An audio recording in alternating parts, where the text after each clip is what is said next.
Hey all, sorry, a little bit late here. Let me fire up YouTube just to see if anyone can hear me. Check chat.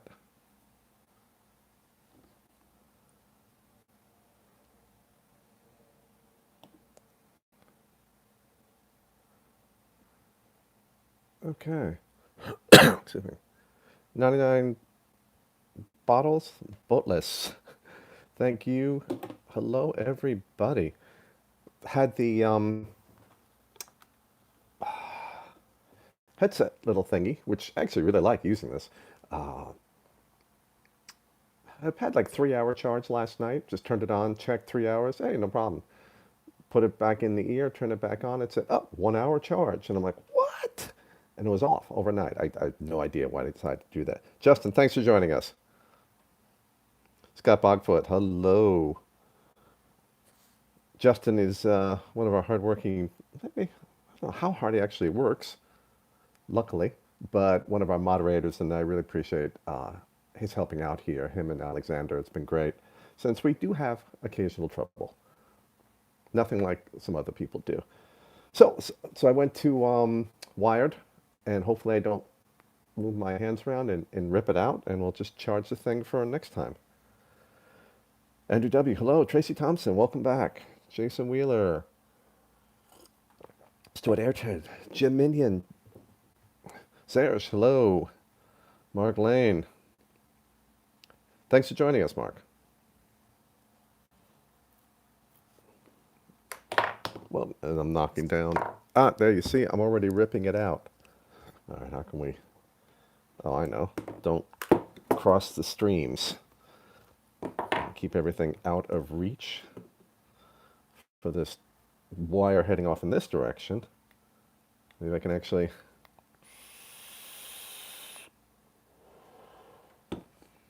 Except that I'm going to have to blow this way, I'm realizing, because of the fan. Okay, there's always something to complicate it. Okay, let's see who we got. Rajan, hello. Nick McMinn, did I say hello before? If not, Aaron, howdy, thanks for joining us. Keith, hello. Jason Butler, Dokios, welcome back. Bill Richards. Everybody, thank you for joining us. The truth will set me free. Awesome. Especially, thank you for joining us from the UK. What is it, 7? Or is it 6 p.m. over there? Daryl, hello. Brian, hello. Thanks for joining us. David, thank you, sir. Thanks, Rajan. Zefix YT, good evening. Okay, thanks, Truth. And Mr. Bridger. Okay, so I've got today, got the top side with the Goon 1.5, and before was the Intake Dual and the eFusion Duo. I still like this DNA 200 eFusion Duo, and I've had it for a couple of years now, and I still find myself drawn back to it just for that glittery look, which is definitely not me. But I have my stainless steel shiny phase, and then I go back to liking matte black, which I seem to always like. Um,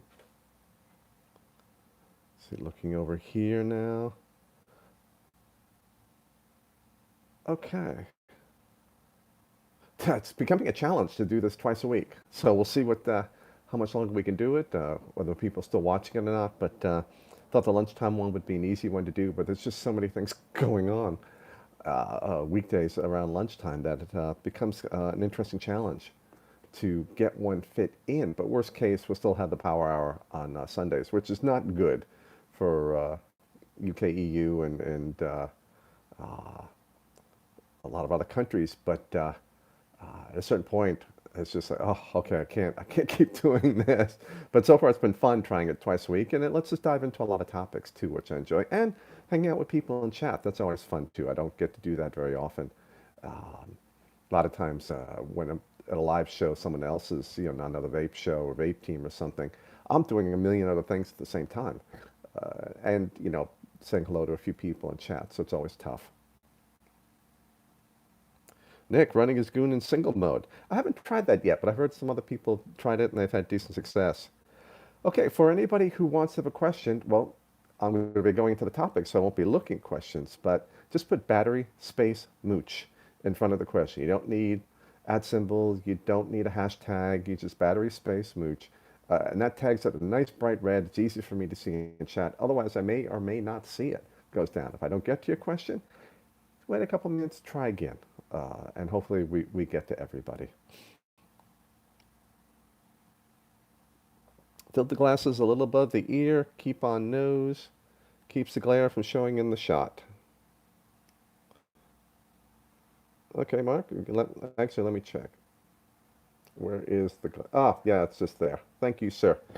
And it was funny, when I started, I would, I had it, quote, on the cap as opposed to the ear. And then over time, just because I get rushed, I ended up just sliding into the ears. But thank you for reminding me, sir. Yeah, I was a shooter too for quite a few years, but almost never photographed anyone with glasses. But it can be a nightmare trying to catch those highlights when you do have to deal with it. I appreciate it. Thank you. Okay. Uh, will they force everyone to stop selling batteries? Uh, this is a question that I'm getting a lot lately, particularly with the well, coronavirus. This topic isn't today's topic isn't because of that, uh, but they're asking about that. But that's a short-term thing, a horrifying thing. But this isn't. It's not going to last a year. Better not last a year. In the meantime, we can just keep using the batteries that we have.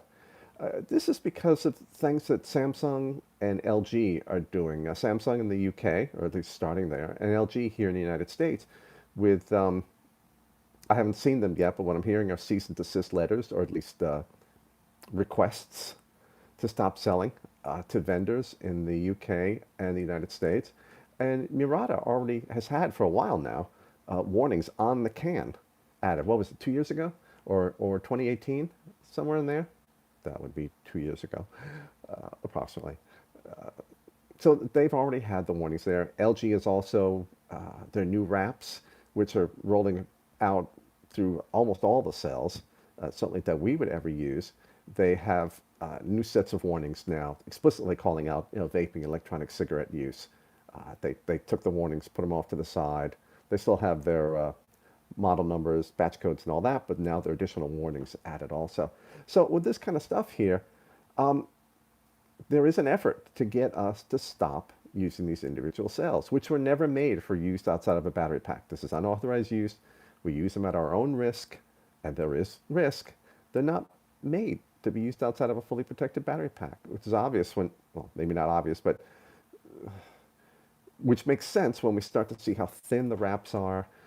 Just the design itself, where you've got positive, let's see, we've got positive contact in the middle, but then this ring and the entire rest of the can is negative. So positive and negative are very close to each other up here on the top, and makes it easy, if the wrap is damaged, to short circuit it. I can't imagine anybody designing a battery from scratch, if let's say they had that opportunity, to say, you know what, let's put both of them really close together and just protect them by a little bit of plastic. Yeah, that's an awesome idea. No, nobody would do that. They'd put one terminal here, one terminal here, which you see in a lot of larger batteries, industrial-only batteries, or ultracapacitors, where they have a screw stud here and a screw stud there. But that makes, it's a whole new standard. We're not going to see that. You also see some vendors clearing out their LG stock here in the United States, putting all the LG cells on sale. And maybe they're just doing that because they see the future coming, quote unquote, or they have gotten a letter or have been contacted and that request has been made to clear out their stock. Now, this whole thing I have mixed feelings about. Loose cells, individual cells, are a problem. These can lead to accidents easily. A lot of people just don't know about the power these have, about how they have to watch the wraps. I still hear about people who take the wrap off, thinking it's just a kind of protective thing for shipping or something like that, taking it off completely and putting using a just completely bare cell. And they kind of wonder, putting it in and out of the device where they're always getting sparks, and we're like, oh my god. Okay, whoa. Here's the things you have to do. But we'll stop here for a second. Brian Feeney with a super chat, 9.99. Thank you, sir. Hey, what's up, Mooch? The 30T and HB6. How long do you think I can store them uncharged? Uncharged? Not at all. But not charging them up all the way. Just check the voltages. Make sure they're at around, at least 3.4 to 3.7 volts. If they're not, bring them up to there. Some time in the charger until they're around there. I just did a power hour about this on there, but they don't like being stored. It's better to rotate through all of them, in my opinion. But you should be out at least a year, maybe 2 years. The whole time, though, they're going to be slowly degrading and slowly losing performance. So take that into account. Every couple of months, just make sure they're between 3.4, 3.7 volts, and use them when you can. Actually, let me try a couple of questions here, and good chance for some water, too. Dave Fute, got new 21700s coming. What stage should store the ones I'm not going to use for a while? Full charge or just leave them? Oh, I just addressed that with Brian's question. 3.4 to 3.7 volts, fully charged. The higher the voltage they sit at, the more they degrade internally. There's more energy in the cell, which drives the chemical reactions that lead to aging. Or essentially, they age faster because they're more chemically active. So 3.4 to 3.7, that's a nice compromise. Ideally, you would charge them lower than that, but then it's easy for them to drop too low and be damaged. So 3.4 to 3.7, check them every couple of months. Keep them insulated like plastic cases. Keep them at room temperature. Phil Lee, with Molicel still supplying for vapors and the right to repair in EU and UK legislation is surely going to be tough. Yeah, it's going to be some interesting times here. So I have mixed feelings about loose cells being available. On one part, I don't want, open systems in terms of batteries and mechs outlawed, essentially, or what would be essentially made illegal if they said, hey, no loose batteries. But these things are also, here we go. These things also cause a lot of accidents. Now, people can say, oh, we can take care of that with education and warnings. No, because that'll take care of the ones where people just don't know the issues, but that won't get rid of the accidents, a lot of the accidents that can happen. You still get someone who's vaped for 8 years accidentally puts this in their pocket because they forgot, hey, for the first time in 3 months, they had some change in their pocket, or because they're in a rush, they put their keys in a different pocket. And they put, they always put the batteries in the left-hand pocket. Well, they were in a rush and they forgot, and the keys are in there too. So things are still going to happen. But I don't want to see entire segments of the vaping community something made illegal or make it difficult for them to get batteries. Now, the other alternatives, or what all the alternatives are, the alternatives, if these are just not made available anymore. Well, there's internal battery mods. Again, that eliminates mechs and opened external battery devices. And there's also whatever the FDA would say, probably, eventually, will say is allowable or not. And that's probably going to be something like what the Anakin disruptor had, which was, you might hear the rattle. I have got some screws in here. From when I took it apart, there's no, the battery here is taken out. But this is the battery pack for an Anakin disruptor, and the contacts are underneath there. And you would just, I should have brought the disruptor here, and you essentially just slide the battery on and off. So this is an 18650, and here's the comparison. So you've got a decent size difference. It could be made smaller than this, but this has got a protection board inside. So this is a fully protected battery pack. And regulatory standards, or safety standards, like UL 8139, a voluntary standard right now, fantastic one to design a device to, can make it a lot safer. Now, if the FDA says, hey, everyone has to, if you want to sell in the United States, has to pass UL 8139 testing, there's another impediment to loose cells. Essentially, they'll be saying, hey, no more of these. It won't be a manufacturer-driven effort. It'll be a U.S. government-driven effort to get these off the market. And the FDA has said, we're going to be taking a look at liquids and batteries. And they're quite active still in the liquid department and the whole concept too, PMTAs, et cetera. But there might come a point where they decide to look at it too. Now, these safety standards and FDA taking that stance is fantastic for safety, fantastic for helping keep people from getting injured. Internal battery mods, if they pass UL 8139, that's some pretty good devices here, like the Chroma A from Inikin and a couple others out there passed them. The AC charging adapter for the Snowwolf Zephyr is UL tested.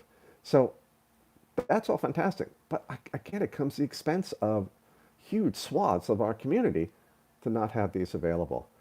So could all this lead, the manufacturer's efforts right now and possible regulatory effort to keep these from being available, could that force everyone to stop buying batteries or make them not available? I don't think it's going to stop. I think in the EU, in the UK, in America, it could be a lot harder to get cells. Let's say the manufacturers do a really good job at getting people to stop buying. Certainly if the regulations come along like UL 8139 becomes mandatory, become a lot harder to get loose cells here in the States and the EU. But I think China will always have them available, and you just take your chance then by ordering them. Some people might say, hey, whoa, the flashlight people, and they'll always be able to buy them. No, I don't think so. I think they're not targeting vaping. They're targeting anyone who's selling these things. If it's a Loom or IMR batteries or something like that. Now, maybe it might be further down the list. They may be going after the vendors who sell almost exclusively to vapors. That's fine. But they're not targeting vaping or this or that. They're just saying, stop selling these things. China is going to, I think, always keep selling them. So I think for a lot of people, still be available. For many, many others, it won't be. Moly cells will still always be available, though. Molicel is a manufacturer in Canada and Taiwan. They've got the P26A, a fantastic 18650, the P42A, a fantastic 21700. They support the vaping community. They will sell directly to us, well, through the distributors. Will sell to us. They have the authorized vendors, a few of them now, maybe a dozen worldwide, and then the unauthorized selling of their cells. That's always going to be available. So we have that, and the great cells. So that's always a good option for us there. Now, I personally don't want to see these disappear, but I also don't want the accidents to keep happening. So back to my mixed feelings again. I don't like that these are being taken off the market, but I do like that maybe that could get rid of a lot of the accidents that are happening, which draws a lot of unwanted attention to us. God, with all the people who are just setting themselves on fire earlier last year and the year before. What I want to see, since, getting rid of the batteries I don't like, and what I want to see is a better choice available. So people can buy these or buy something like this that's smaller, but it'll be more expensive. But it'd be great if people could buy these, but not have to worry about these kind of accidents and stuff. And right now, we just don't have that choice available. There is no safe battery. I don't know if anyone's ever going to exist, but I'd love to see another choice available. So, are they going to stop us from buying batteries? It might. It might be severely limited. I think they'll always be available, though. But dang it, I want to see a better choice available. Hopefully, they can be. Hopefully, they can be. Um,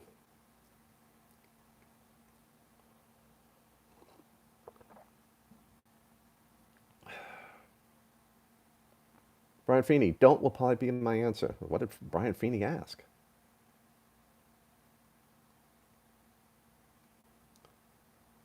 Oh, okay. In terms of these storage, yeah.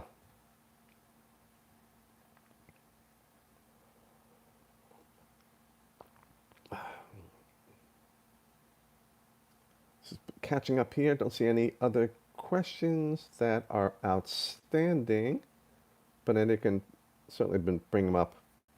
Uh, Whoa, hey, I didn't gap for half an hour this time. Yeah, I don't. I've talked to a couple of labs. Um, why am I not?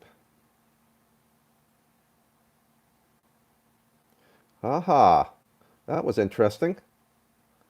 My chat froze. Well, I'm sorry. I finally refreshed it, and let me catch up on things here. Mark Lane, Arizona Advocate, thank you for your super chat. Small donation, and I know YouTube takes some. I still very much appreciate it. But I don't use Patreon. But I want to help a little with all the testing, research, and work you put in to help us vapors. Thank you so much for your super chat. That definitely will help out with the testing.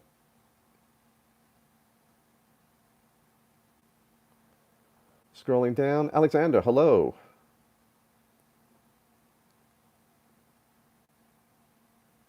Don't underestimate the Zephyx YT. Don't underestimate the stupidness of mankind. I read every day some comments like battery doesn't matter if it's in a regulated mod.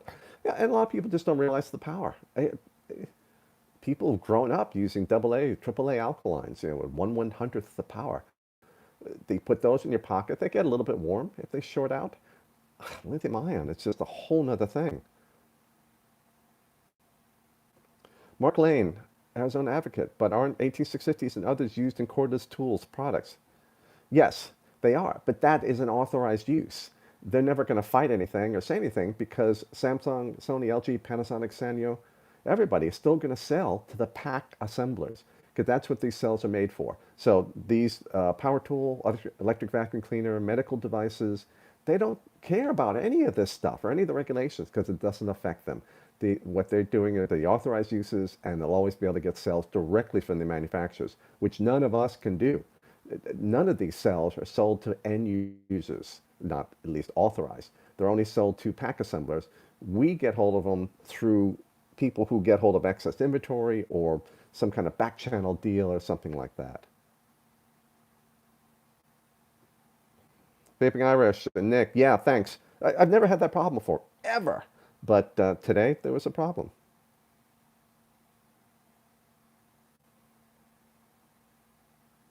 Duncan Yo-Yo, welcome. Gary Aceto. Aceto? Probably Aceto, right? Can I trust the 0.12 minimum ohm rating on my home run XL21700? Well, considering that none of these batteries are safe to use, period, you have to come in with a little respect and wariness overall. I've seen nothing. I think they all tested to their ratings, as far as I'm concerned. My estimates. I don't set the law for. I'm not a battery expert. I'm someone who reads a lot, does a lot of studying, and tests a lot of batteries. But the estimates seemed reasonable. You use any battery at your own risk. Now the 0.12 minimum ohm rating. I don't even know what the run the Ohm's law equation thing on that. Um, what is it, about 30 amps? It sounds about right then for the rating, but I've seen nothing to say you shouldn't trust it. The ratings seem to be pretty accurate. But certainly, if something runs hot, something gets weird, you're getting unreasonable battery sag, back off some on that.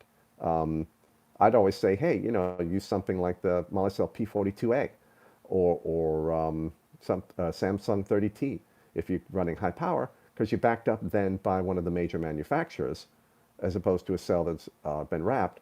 I don't think they're going to be changing cells. I think they know that'd be fatal business-wise because the community doesn't stand for that. But from the big manufacturers, you get something that you know is not going to change, or at least would result in a new model number. Phil Lee, but 787 Dreamliners didn't disappear after the fires noted cell phones and laptops after theirs, which are far more numerous than vape battery problems. Actually not. Uh, I think there's only like 17 incidents for like cell phone fires or stuff like that. Now, they might recall 7 million phones, but that's because any one of them could have a problem. We get several thousand incidents a year that result in emergency room visits that are vaping related. We don't see a lot of them listed, but if you look up, there's a database of emergency room visits, and when someone visits the emergency room, they check off what category it is, and these burns and accidents is something like 2,000, 2,500. You have to go through the statistics and do some estimates and stuff, but there's some very high confidence, and the methodology looks sound. What they're doing, at least a couple of thousand a year nationwide in the US, and then there's all the ones that don't end up in emergency room visits where there are accidents. So it's that very, very tiny number of things. But also, everything you see in the Dreamliner and your cell phones are flat pouch lipos, completely different batteries, different chemistries, different usages, and all. Now, those are also in, quote, protected battery packs. So we really can't compare them. Now, I don't know, when you brought those up, why you're making the comparison between that. That's not clicking in my head. Didn't disappear after the fire. No, but no one's out there targeting them. LG and Samsung are directly targeting vendors of our round lithium-ion batteries, and LiPos are lithium-ion also. And the FDA, the batteries that they're targeting are not protected battery packs. UL 8139 says, hey, you put it in a pack and it passes our testing standard, our testing, bam, you can sell that. That's the kind of thing that the FDA would go, whoa, we like that. Yeah, we're going to make that mandatory, like they do with medical device batteries. The FDA regulates those and says, we're not creating standards or anything. Here are the UL standards you need to pass if you have battery packs for medical devices, and they just default to that. So I think they'll do the same thing. Vaping Trucker, hello, sir. Thank you for joining us. Brent Hughes, Battery Mooch, best and worst internal resistance. I guess range that you might see in a battery. Worst can be, you know, infinite because the battery's failed. But the best I think I've seen is around 12 or 13 milliohms, 0.012, 0.013, like a Samsung 20S or a Samsung 30T.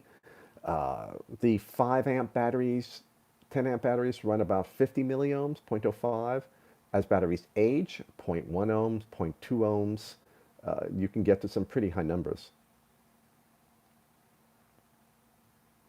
Justin, yeah, good point. Double wrapping can help. It doesn't really, it only heats up the battery a couple degrees more if you're running it hard. But yes, like tube mods, it can get stuck in, some regulated mods, double wrap batteries. Maybe you can pop them in. You don't realize how hard you're pressing them.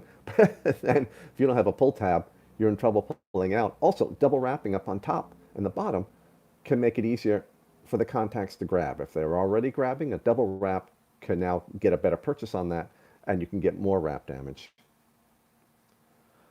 Hazazita, assuming electricity costs 15 cents per kilowatt hour, how much does it cost to recharge a typical 3,000 milliamp hour battery? I'm not doing the math for you in a live show, sir. Good question, though. You'd have to say, okay, 3,000 milliamp hours, convert that to watt hours and then to kilowatt hours. You've got, I'd say, probably about 9 to 11 watt hours if you have a completely dead battery you're putting into that. And then maybe 75% efficiency for the charger power supply itself, and you'll be able to calculate from there. Scott Bogfoot, what makes non-rechargeable batteries non-rechargeable? And what could happen if you tried to recharge a non-rechargeable batteries like AA's? I don't remember enough about non-rechargeable ones to be able to say. It's the chemistry doesn't support that particular activity, sir. I don't remember enough to be able to answer competently on that question. I believe you can recharge any non-rechargeable battery, though, but under very specific circumstances and very slowly. You can easily create a fire or cause the cell to burst. If you go too fast, wrong voltages, wrong methods. I recommend not experimenting. I recommend a little goo-goo-foo to see better what might go on. But I just don't know enough to be able to answer that question about the primary or non-rechargeable cells.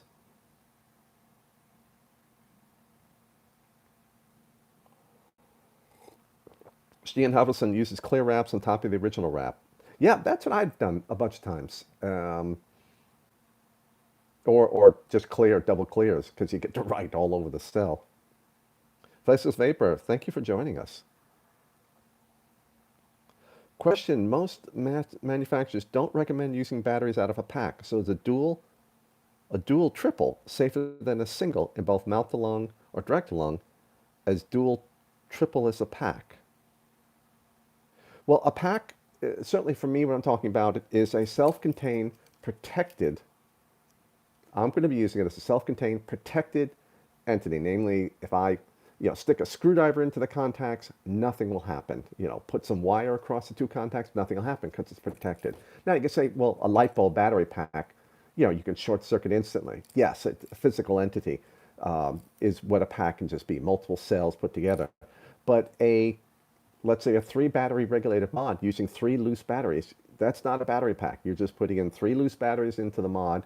You maybe could technically argue that once it's in the mod, that thing constitutes a pack inside of a regulated mod. But because it's loose cells, and they could be any kind of cells in any kind of condition, and a battery pack will not have that. They'll have, the same type of cell in the same condition. I'd argue that it's not a pack there. Now, having said that, if you're using 3 cells at 120 watts in a regulated mod, each one's running at 40 watts, 1/3 the total. If you've got 1 cell running at 120 watts in a regulated mod, it's running at 120 watts. It's running a lot harder.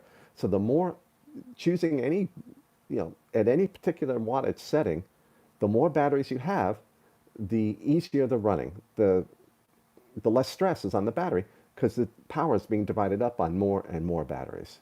And that's a very good reason, if you don't mind the size, to go from a single battery mod, at 100 watts to a 2 battery mod at 50 watts each, still at 100 watts, because now you're running those batteries a lot easier. They're running more efficiently, so you're actually getting more running time, more than twice the running time. 2 batteries at 50 watts will last longer than 1 battery at 100 watts, because those 2 at 50 watts, not only are you've got twice the battery goop to give you roughly twice the capacity, but they're running more efficiently. And that helps to increase the overall running time also. You don't get as much battery sag. Lynn Smith, thanks for joining us. No worries. Willie W., why is marrying cells important on a stacked mech when you could just measure the volts on each cell each time after pulling them out of the mod to keep an eye on cell-to-cell difference? You can. You could do that. But if you've got decently matched cells, you don't have to measure them and pulling it out of it. And you don't have to keep track of, maybe, a year later you check. You want to, it gives you better performance too.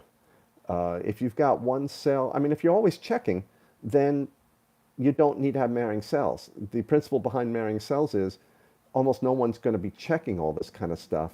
So we recommend marrying cells. I don't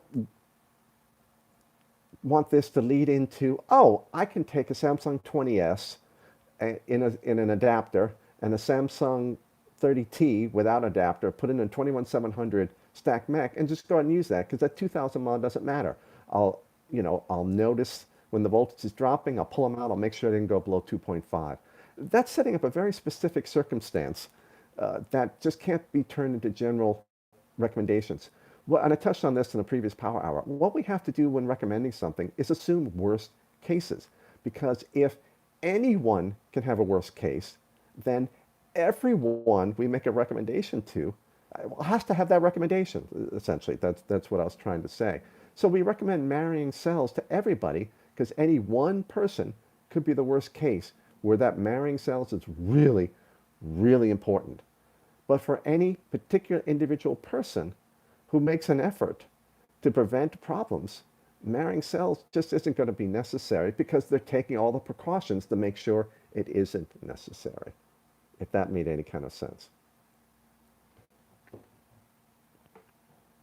Duncan Yo-Yo 1, why is it the lipopacks are fine to use by themselves, but cylindrical cells are not? That's a really good question. Why isn't Samsung and LG going after flat pouch cells?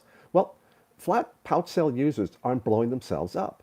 The people that are creating lawsuits, this one was Bill Tarling, by the way. Thank you, sir. A huge shout out and thank you. Bill Tarling has been sending me, unfortunately, it can be almost every day, but certainly every week, notice of lawsuits and people who are hurting themselves, who are in accidents. with batteries, mostly in the UK and the US, but anyone that he sees.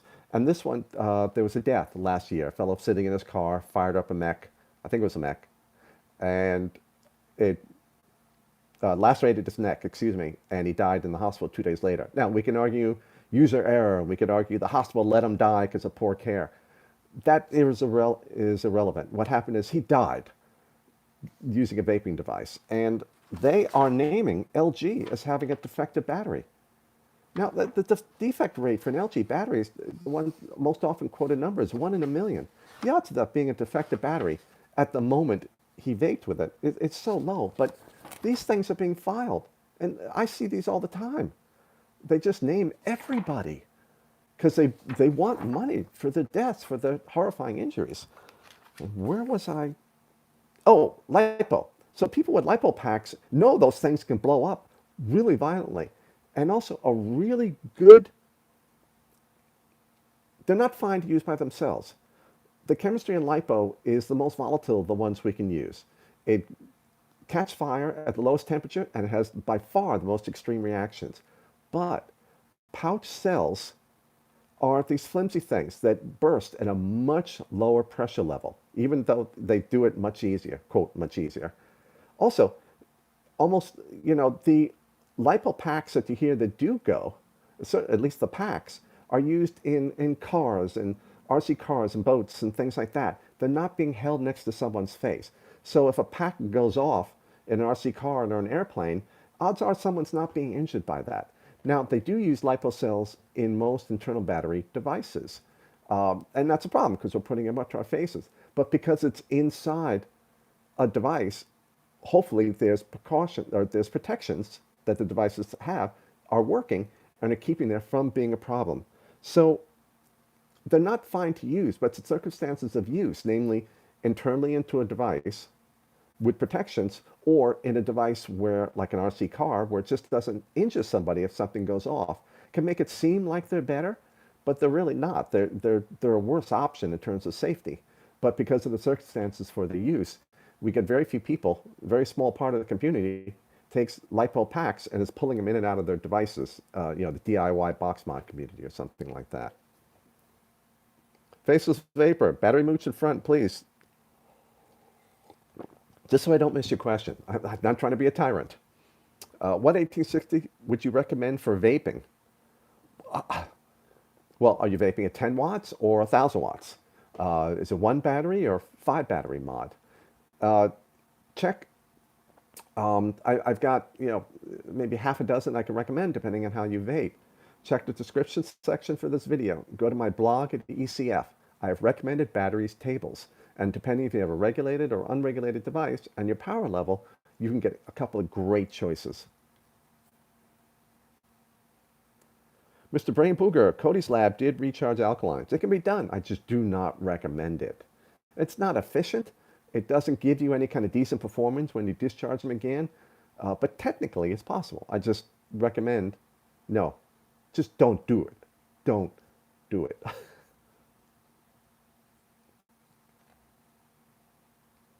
Sarah's, thank you. Tokyo's, why choose or use a mech mod over regulated? That's personal preference. I don't know if there's an inherent reason to use one or the other. Well, both could have inherent reasons that any particular fan of one or the other could give you. For mechanical mod, it's simplicity, you control over things, it's mechanical elegance. Its simplicity is its elegance, or its elegance is its simplicity. Also, there's very little that can go wrong. You can look at all the things that could go wrong or not go wrong. Some people, it's not going to be because you want particular performance, because a regulated mod will always be able to give you higher power levels, a high power regulated mod, over a mechanical mod. But it's going to be for personal reasons, appearance, shape, the elegance of its simplicity, how you feel about using electronic device from China versus how you might feel versus using something created by an artisan here in the United States. That can also do. So it's very much a personal choice, and there's no inherently better choice one way or the other. It all depends what your preferences and priorities are. But certainly if you're using a mech, you must know and apply Ohm's law. Otherwise, don't even think about getting a mech or any unregulated device, because now your safety is determined by the resistance of your coil. In a regulated device, coil resistance doesn't matter. It doesn't affect the battery current, just your power setting does. And you've got a little bit of protection from the protections built into the regulated device. Nick McMinn does something too dangerous for me to talk about. Sir. Vaping Irish. People in Cuba have been recharging non-rechargeables for decades, but they build circuits to charge at like 1 milliohm or 1 milliamp. They just, like take a few days to charge or something. That I would believe. That there's some incredible DIY kind of stuff going on in places like Cuba or Puerto Rico or other places like that, where they set up power walls out of reclaimed power tool packs and get used solar cells or something like that, and just charge these things up so they can get power to do anything with in the evening. Andre married an 18650 It didn't work out. She left me for 21700. 21700s have length and girth. We're helpless against that kind of attractiveness. Tolerance, shout out to Bill Tarling. Absolutely. Bill Richards, why do so many people ignore basic safety? Their stupidity is spoiling for everybody. I disagree. There's no stupidity here. Well, okay, there are some stupid people who know what they should be doing, but don't do it. Okay, that we can be stupid for. But the vast majority of people have no idea of the power of lithium-ion batteries and how they should be handling them. And that's evident in people who take off the wraps. That's not stupidity. They just had no idea that taking off the wraps was a problem. It's not something that's intuitive or obvious, because for their double A's and triple A's, whatever plastic is on them, they take off. They've got a metal Duracell can with a silkscreen thing on there. And so they've completely unwrapped it. And what they use, they don't have to worry about short circuiting. So I wouldn't say there's no stupidity here. It's just innocent ignorance of the power of these devices, or batteries, excuse me. Vaping Irish, good point.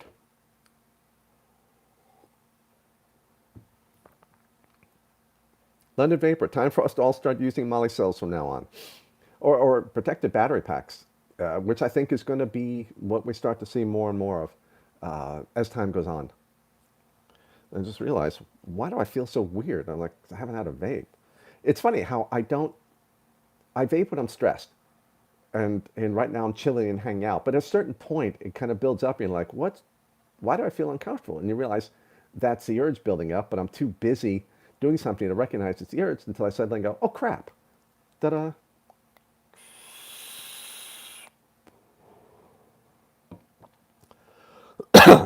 It's so wonderfully disconcerting, but also just nice how simple this can be to make a difference. That pisses me off at the same time, because you don't want to have to do something. You just want it to be pure enjoyment if you do it. But it's nice that it does do something. Dokios, what is a good argument against a misinformed person who's thrashing at you with arguments about exploding vapes and you are a time bomb? Go away. I'd say number one, get a firecracker and make it look like a battery and light it and drop it at their feet. But that's a really bad thing to do. Don't do that. It's just a weird fantasy thing. Definitely don't do anything like that. You're not going to change their mind, so just thank them for their viewpoint and vape on. You are not going to change their mind. They are utterly and completely a victim of the misinformed media, who is practically required to sensationalize the accidents, because that's the only way they can make their profit and continue as a news outlet, a news source. So you're not going to be able to do anything. If they're really willing to learn something, then just tell them. That typically comes from users not understanding what's going on. We call it user error, as almost a curse, as a derogatory statement we can make against the person. Technically, it's nothing negative. They just didn't know. Don't use it against somebody. Use it as an opportunity to educate. So tell them, say, hey, number one, They are millions of puffs every day and a very tiny number of accidents. But I don't think you're going to change their mind. Faceless Vapor, dual 18650 setup. But I don't know what you're talking about anymore because a million other things have gone through my mind since then. So you almost have to repeat.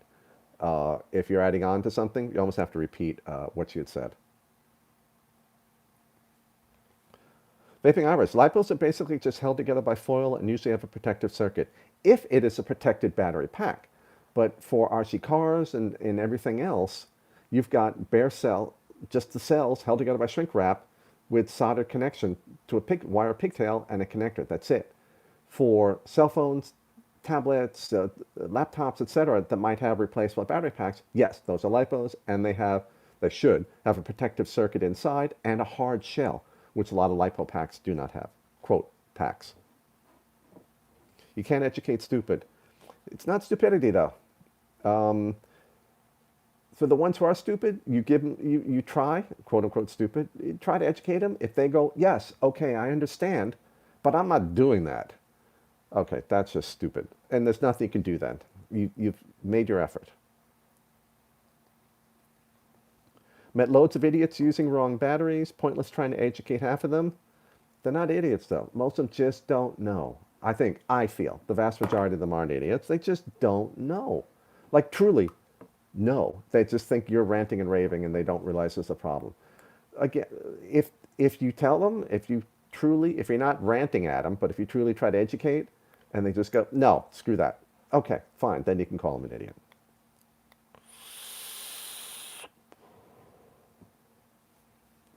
I'm getting a little whistle this time. I never get the goon whistling. I probably adjusted it to just a perfect little weird resonance point. Hazazita, is there any regular maintenance you recommend be done to keep chargers in good working order? Clean the contacts with alcohol every once in a while. Sometimes the negative contact can get bent back a little bit. Some of them are a little flimsier than others, so maybe bend that forward slightly. Don't go insane. Certainly keep the dust off. Sometimes the springs, some of them need lubrication. For that, I don't know if you can get access to it. You might have to open it up and relubricate the sliding points.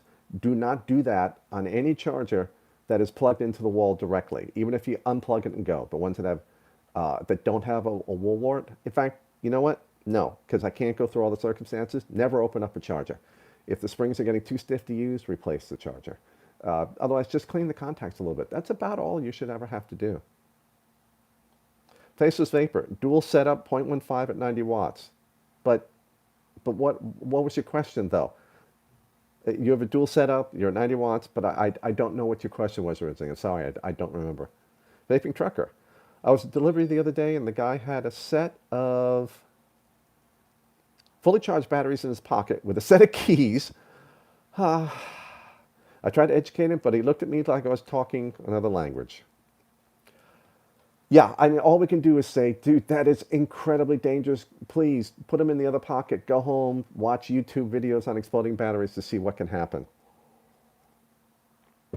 Short and sweet, non-judgmental. Don't yell at them, because no one's reaction to being yelled at or being accused of something or being called dumb is good. No one will listen to a word any of us have to say. If we're like, dude, you're an idiot, da da da da, nothing you say after calling him an idiot goes. Nothing after you come at him will be listened to, because bam, we're human. We're going to put up a defensive wall or something like that. But trucker, it still happens. And for the people, and it's just, it's innocent ignorance. Ignorance isn't a bad word. It means they don't know. And hopefully he doesn't become a statistic. Serge, once I saw an idiot, I wish we'd stop using that word. Saw an idiot, well, actually, I'll see if he was an idiot, who was selling sets of mechs with sub-ohm tanks on Instagram in Iran. Oh, okay, there's an idiot. Yeah, you're right.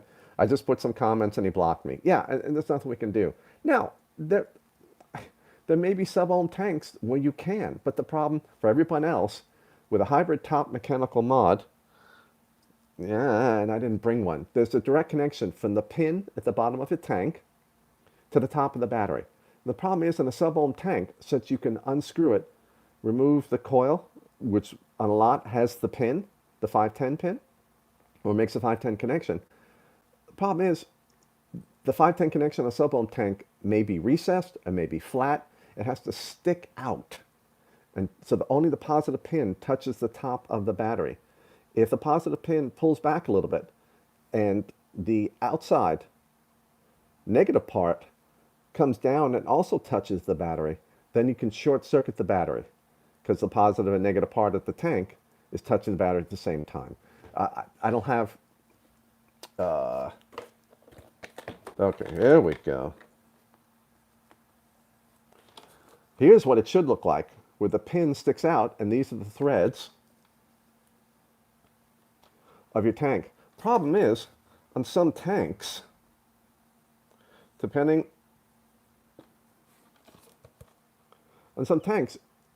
positive pin can push back up. And now when this comes down, this touching the top of your battery is okay, that's positive. But now if this whole thing touches the top of your battery, you've got the positive part here, but this negative part of the tank is connected to the negative part of the battery. And you end up getting a short circuit. If the battery's down here, you get a short circuit through this loop. And that's very bad. So that's why you never use, just as a general recommendation, a sub-ohm tank on a hybrid top mechanical mod. Now, if your mechanical mod has a 510 pin, you can. But it's just better to say, don't use mechs in a sub-ohm tank. Use it on something that has a pin that protrudes. And yapped so long, the thing closed. Phil Lee, a quote from Albert Einstein. There are two things which are infinite, the universe and human stupidity. And I'm not certain about the first. It is amazing how clever and inventive humans can be to find ways to hurt themselves. Scott Bodfoot, have you ever heard a battery making a fast clicking sound? When shaking it, yes, that's the central mandrel has come loose, it's time to replace the battery. But not during use. I would not use that battery again. There's nothing should be mechanical in a battery, ever, at all. No movement, no shaking, no adjustments, no sounds. Replace that sucker. I can't think of what, unless it's the CID, the current interrupt device, a mechanical circuit breaker, trying to activate, and it's tugging, but it can't rip loose from its connection and disconnect. So you're hearing a clicking sound. That does not sound good. UK Vapestar, thanks for joining us. London Vapor, just want to say thanks, Mooch, for passing on your knowledge to the community. Thank you for your kind words, and thanks for joining us.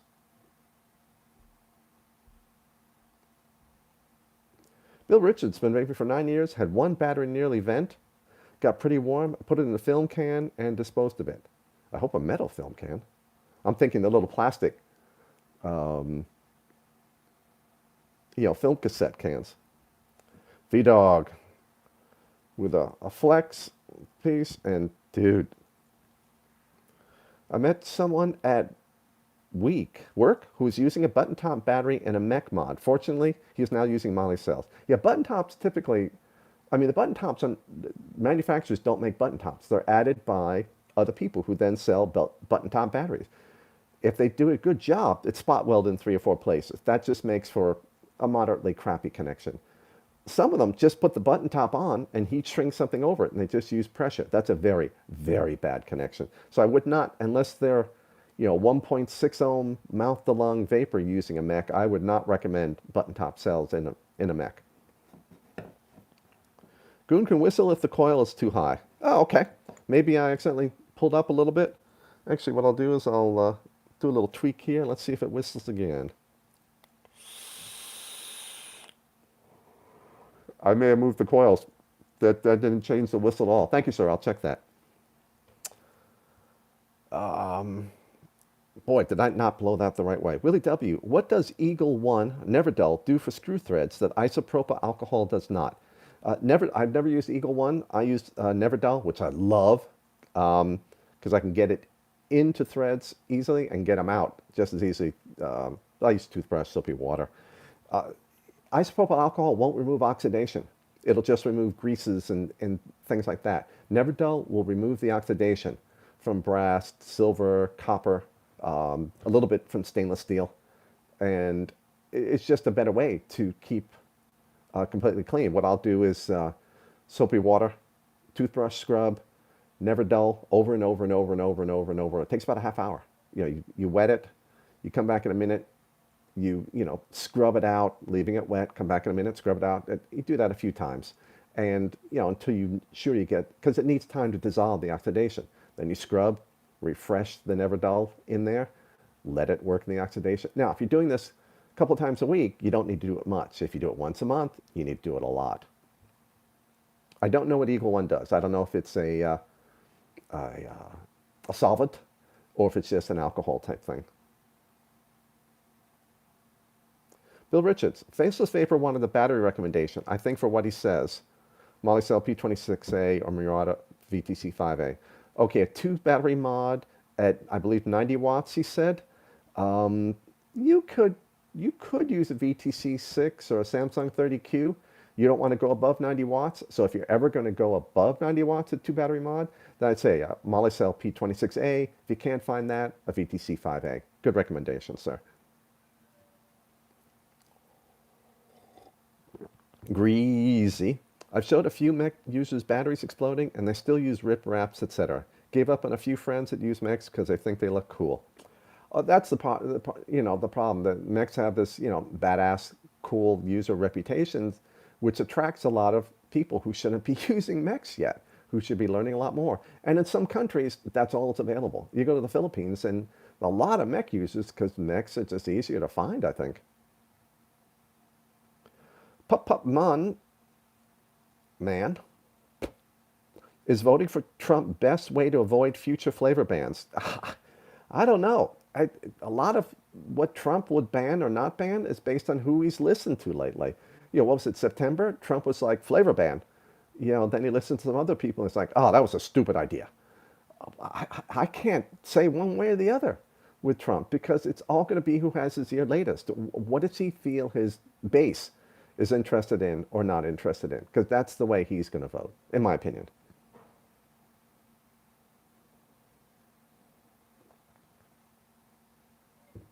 Vaping Trucker, thank you, sir.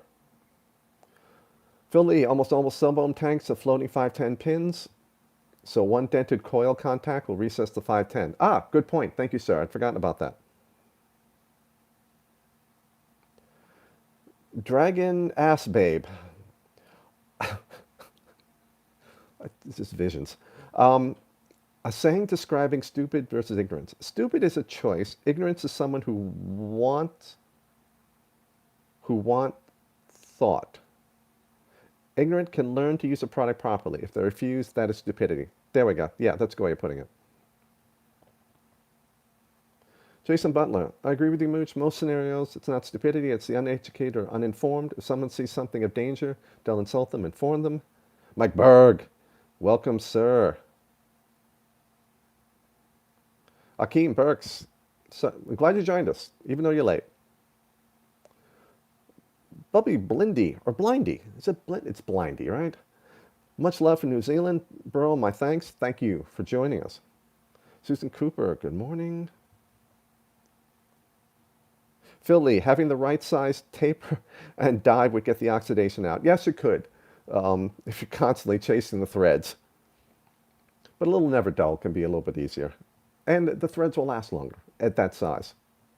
Willie W. Eagle One is the brand name. Never Dull is the name of the product. Ah, you see, I never look at that on the can. I just see Never Dull. That's why you put Eagle One Never Dull. Yeah, I'm slow, but I am trainable, and I do learn, so thank you.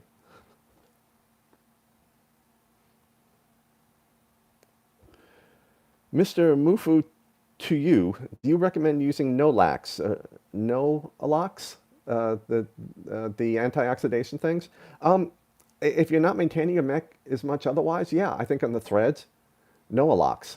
I think on the threads it can work well because on the threads, just a thin film, that's all you need, can help prevent oxidation on all of them. And then when you tighten the threads, you get a gas-tight seal because the threads will squeeze out the Nolax. Nolax is an insulator, so you want it squeezed out. You don't, like on two Budding contact surfaces, you don't want a film of Nolox there because they're not going to touch hard enough to squeeze it out.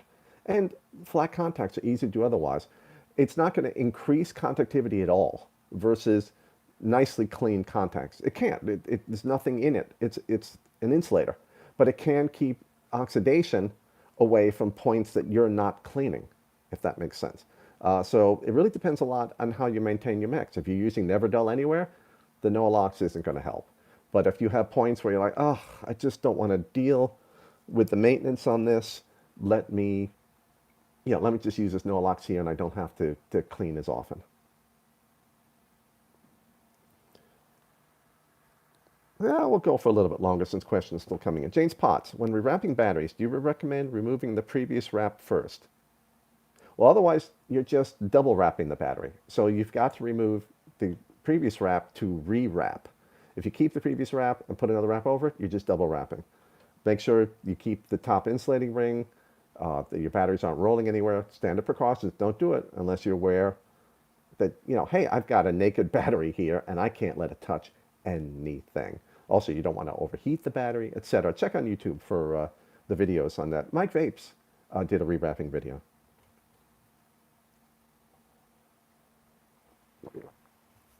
Bob, 847 vid. Have you ever seen a real 30Q with the second digit of the first line of code be the wrap, not a 0? No. I have one that's a 3. A 3? Okay, so the second digit of the first line of codes on the metal can, it's supposed to be a 0 on the 20S, 20R, and 30Q. All three of those have the 0 there. If it's a 3, that means it's a Samsung 13, 23, 33. It's not a 30Q. I've never seen a 30Q without a 0 there. So I would assume, for now, that you do not have a 30Q, that it's something else. Now you have to do things like check the internal resistance, check the capacity down to 2.5 volts and 4.2 at about a half an amp or so. Got it from a good source. Well, what was your good source, though? Just because we trust the source doesn't mean that they know where they're getting their batteries from. Well, they know where they're getting batteries from. Doesn't mean we can trust their sources. So they may be getting from a distributor who doesn't know what's going on. Even though we trust our source, can we trust our source's source? Cholo Ranch, I read a Forbes article yesterday indicating that Trump may be of a mind to pull tobacco control out of the FDA's purview. Trouble is, my understanding is he can't do that. Congress can do that. He can request that, but he's still got a battling House and Senate in terms of Democrat and Republican control. I believe that's only Congress can change the FDA's mandate. CB Ranchero. CB Ranchero. Okay, sorry, I gutted that. I had to do that slow. What do you think of transparent wraps? I feel it can be difficult to get a spot tear in them. Totally. Well, I like the translucent ones because I can still read the text through it. There's a VTC 5.8, but I can get a little bit of color. Even the dark ones, like the red and the blues, which I love. Totally colorless wraps, I don't like because it is very hard to see tears in them. I wanted some contrast between the silver of the can and the color of the wrap. I prefer. Scott Bogfoot, always a great show. Thank you, sir, for joining us. Cleodin Psych Watch. I bet you that's said very differently than what I did. Thanks for all your research and public education. Thank you. Can you comment on the 50-90 rule? Discharge to 50%, charge to 90% for optimal battery life. You know what? I've actually never heard that rule, but it jives in perfectly with what I recommend. You discharge, keep the discharge above 3 volts to help extend battery life. Don't charge to 4.2 volts to help extend battery life. So charging to like 4.05 to 4.1, discharging down to 3, 3.2 can, not will, significantly extend the life of your battery. That assumes you're not otherwise abusing it. We can end up using them very, very hard in our mods. But I like that 50-90 rule. I think 50 is a little conservative, particularly for us. 3,000 mAh battery being down to 1,500 mAh. But I'd say, 90-90 is even a good one. Phil Lee, what about greases like copper-based ones? Well, no matter what, the grease is going to have much higher resistance than direct metal-to-metal contact. So if the grease helps fill in low spots on a rough contact, okay, that's better than air, but it won't never be better than direct metal contact.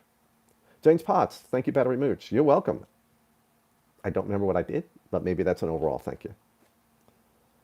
Hi, Mooch. I caught that by accident. Battery Mooch in the front, two words, one space, and I'll definitely see it.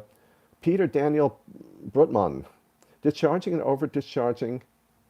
At what level is much? There's been made a few tests with to 0 volt and none damages detected before. 12% SOC, wondering if that's really negative 12 SOC, wondering if that's really true.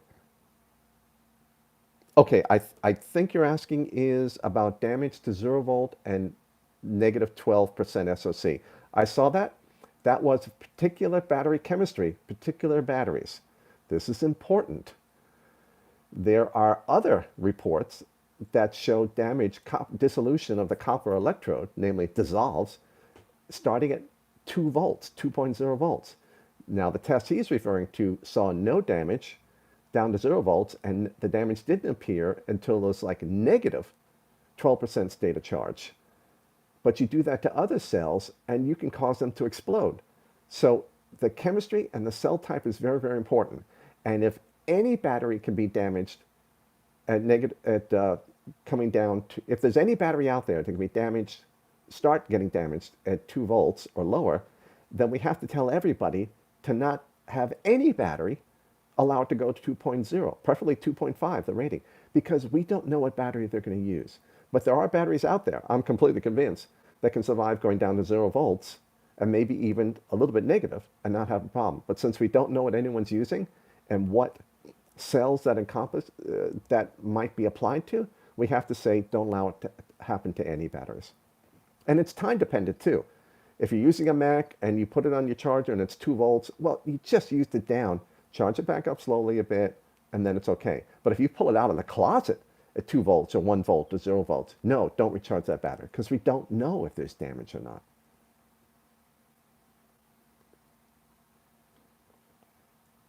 Kyle C., he can do that as an executive order. Huh, okay, that's different from what I read, but I may have been reading completely the wrong thing. I didn't know the president could say, hey, FDA, because you have to start a new agency. And that takes Congress. Maybe he can tell the FDA to stop, but he can't create a new agency. That's Congress, isn't it? I may be completely wrong. Whoa, that's getting dry. Kane, please, battery space Mooch in front so I can definitely see it. Come on, juice up. Okay, we'll let that soak in. What's the best way to remove arc marks from a battery? I love Scotch-Brite heavy-duty pads, not the standard ones, heavy-duty pads. They'll take down the high spots. Taking out the pits, you're not going to be able to do. But the arcing mark, the carbon scoring, Scotch-Brite heavy-duty pads. I got mine from Amazon. Got like 8 pads that'll last me 3 years. Now everyone else is Scotch-Brite. Blind Man Drew, thank you for all you do for vapors. How am I and your family doing? The family's doing fairly well. This past year has been a challenge. Past couple of years have been a challenge. But, you keep going. You keep working out. But thank you for asking.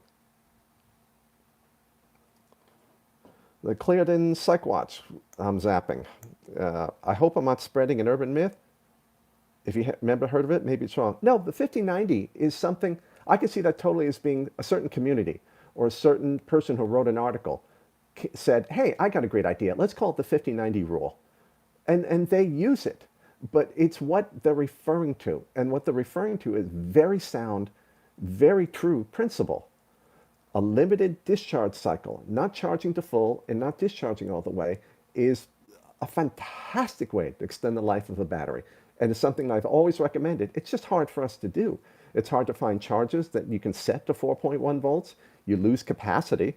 If you're charging to 4 and discharging to 3.4, you've only got half the capacity of the battery. And a lot of people don't want to do that. They're like, I'll just buy new batteries once a year. They're not saying, oh, I want my batteries to last 5 years. So you're not spreading an urban myth.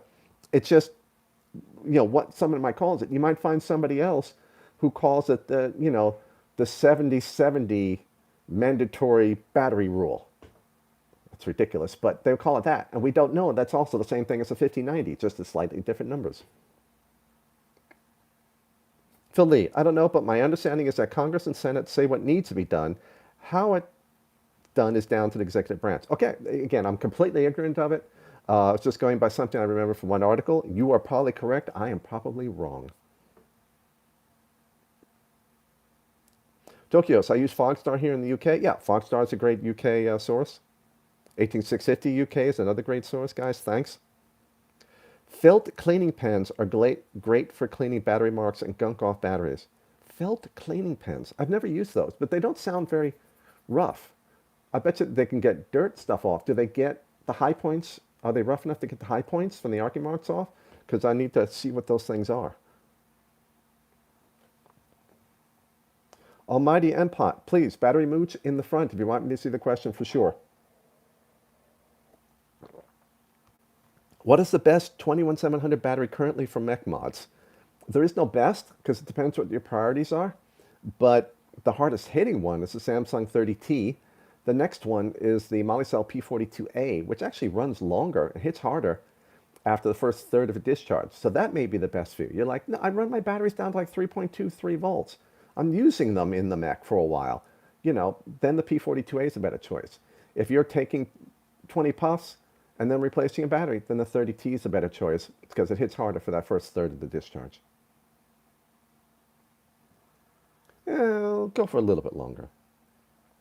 Thanks. I made up the name 5090 rule based on stuff I read. Oh, okay. That's a great name. Totally valid concept. By the way, the name is a play on Cleodynamics Cycle Watcher. Not appropriate to discuss further in this situation. Okay. Cleodynamics Cycle Watcher. I'm writing that down because now I'm fascinated. Because I don't know what cleodynamics are. And I am an obsessive learner. I love learning things. Dragon Ass Babe. Are all battery wraps somewhat equally good? Almost by definition, anything other than a terrible wrap, the answer is yes. Some are a little bit better than others. Some are kind of brittle. Like the Home Life wraps are a little brittle. Brittle meaning once a tear starts, it tears easier. But they don't stretch tear. They don't stretch as much in going in and out of mods. They just keep going until they crack or tear. So what is good can be different things to different people. There's some definitely out there that kind of stretch out and you have to hit them with a hairdryer and they shrink back a bit. And others that just disappear, and I forgot the ones that are bad. VapCells have been pretty good. They're a pretty good combination of strength and durability, toughness. Namely, they don't just crack and tear, but they don't stretch really easy too. But for me, they're equally good, but I don't have abusive mods. Some people who have mods that really tear out wraps will have much firmer opinions on what wraps are good or not good.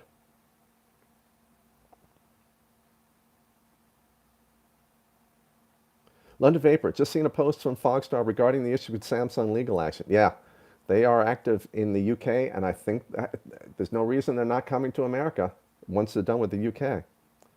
Greasy, they are like a Sharpie, but made from a tougher material. Okay. The felt that you use. So maybe it's like then a Scotch-Brite pad in terms of its abrasiveness. Phil Lee, but that is theoretical and from a UK education, so I may just be citing what is supposed to happen, not what really does. I don't know what that's referring to.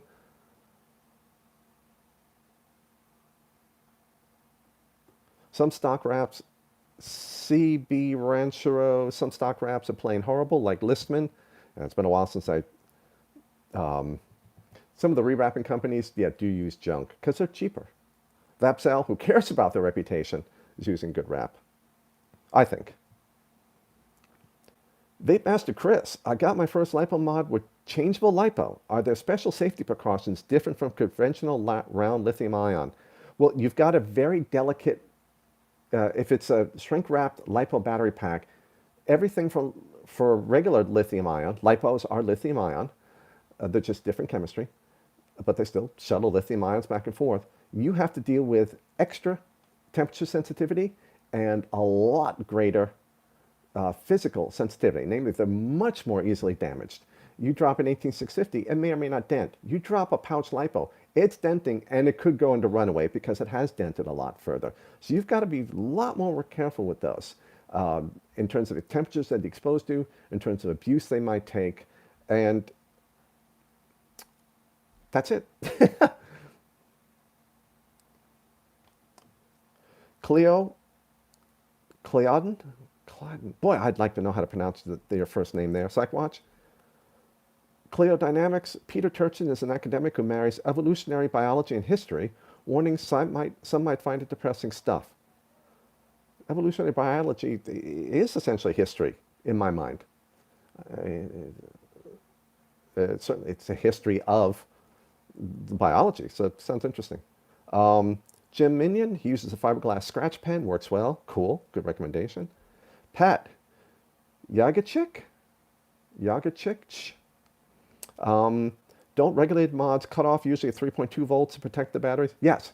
So regulated mods are already helping to increase cycle life over someone who might go to 2.5 volts, which mech users don't even do. So just as vapors, we've got pretty good discharge habits. Now in charging, and how hard we charge them, how hard we discharge them, or how high we charge them, that's when the abuse can come in.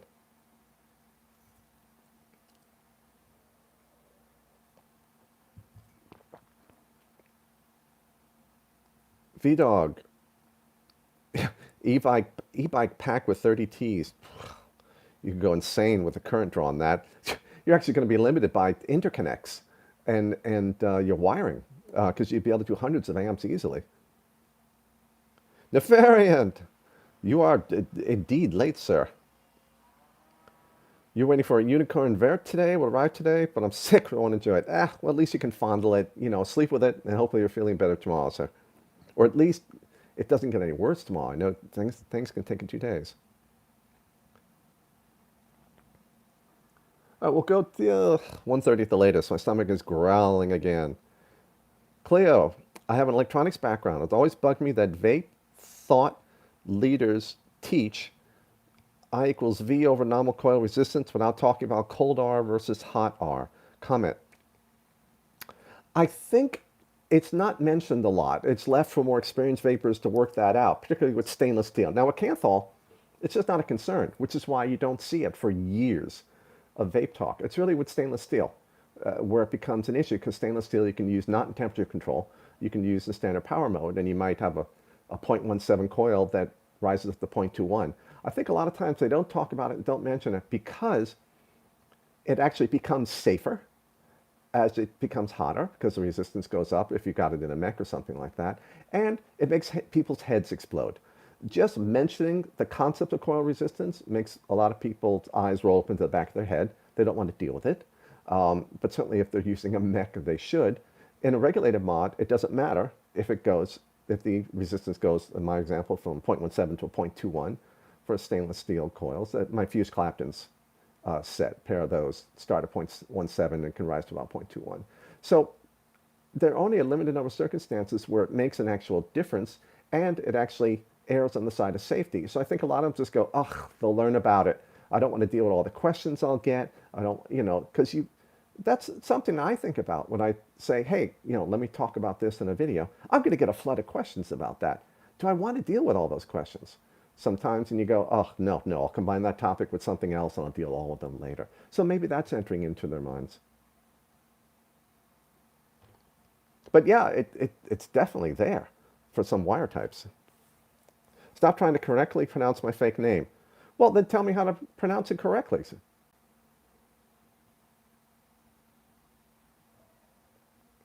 The 30Q seems popular for e-bike. Oh, okay, well, that's good. Greasy. Put this in Amazon for cleaning your batteries. Jeweler's Tools Scratch Brush Steel. Fiberglass set. Watts Repair removes cleaning tool. Oh, okay. What, right. Oh, that goes here. I'm being overwhelmed by it. Jeweler's Tools. But usually, it sounds like, if I got a contact buried in, that's great. But if the contact's sitting out there, a Scotch-Brite pad is awesome. Jeweler's Tools Scratch tool set. Thank you.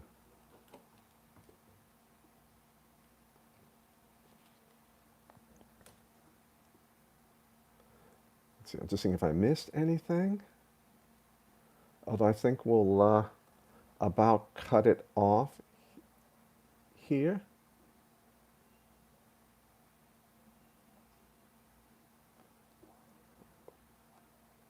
I may just turn down the volume here.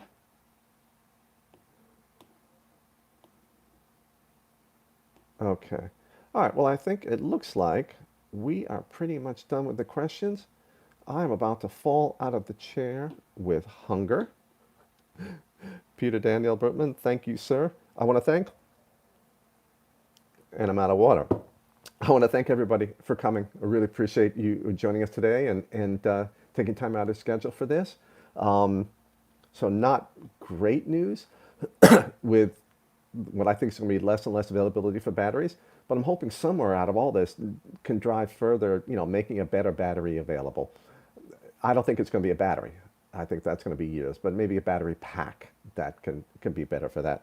So, Vaping Trucker, yes, I've been dealing with the videos a lot and 150, 200 questions a day and my patrons and all, but new testing coming up. What do I have in the queue? VTC 5D goes up in a day or so. I did a retest on that. And other cells, I have to buy some more cells. I've been looking at mods and doing the videos so much.